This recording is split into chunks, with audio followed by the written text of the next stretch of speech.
I have the pleasure of introducing the 2026 recipient of the Alumni of Distinction Award from the Follette School of Public Affairs at the University of Wisconsin. Tony Carroll is being recognized for his over 50-year career in commitment to international foreign policy and international development, primarily with a focus on Africa. After spending his Peace Corps time in Botswana, Tony joined the State Department, USAID, in promoting programs that had impact on the continent. His work, for instance, led to the development of the PEPFAR program and the Millennium Challenge Grant.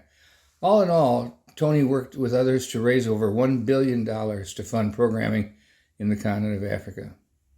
That's money and programs that benefited thousands and thousands of people. Tony didn't just have his eye on Africa, though. His commitment also was to the University of Wisconsin, where he was one of the founders of the Wisconsin in Washington program, a program that enables students who are interested in working in the DC environment to have a real down-to-earth experience.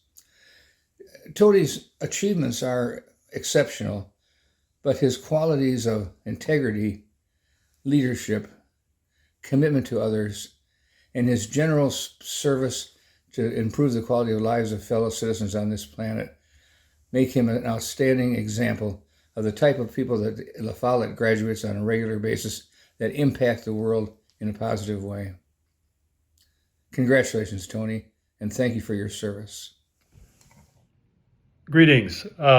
First of all, let me offer my thanks to those who nominated and support my candidacy for this esteemed honor, especially Benjamin Olnick Brown, John Lang, Thomas Loftus, and Roger Irvin, all three diplomats and friends for many, many years. Also would like to thank Susan and the other members of the staff of faculty of the La Follette School for bestowing this honor upon me.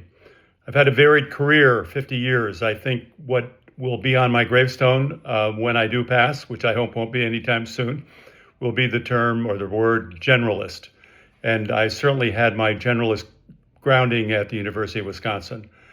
Dennis Trusang told me that you have to pay attention to what governments do and not do to understand what their real intent is. Ira Shrikansky taught me a lot about executive decision-making and the importance of political culture. Professor Huddleston taught me that never go duck hunting with ordinary least squares and the use of statistics to evaluate and promote policy change.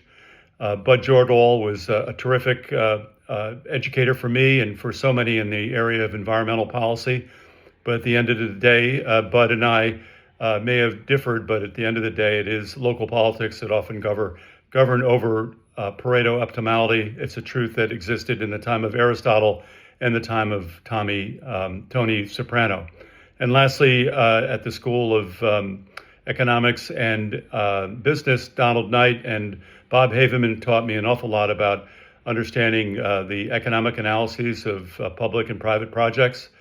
And then finally, Robert Lampman, who is an esteemed professor of economics and chairman, taught me an awful lot about the power and importance of public finance, but it especially opened the world for me about the world and problems of international trade and the deleterious impact of tariffs on domestic economies.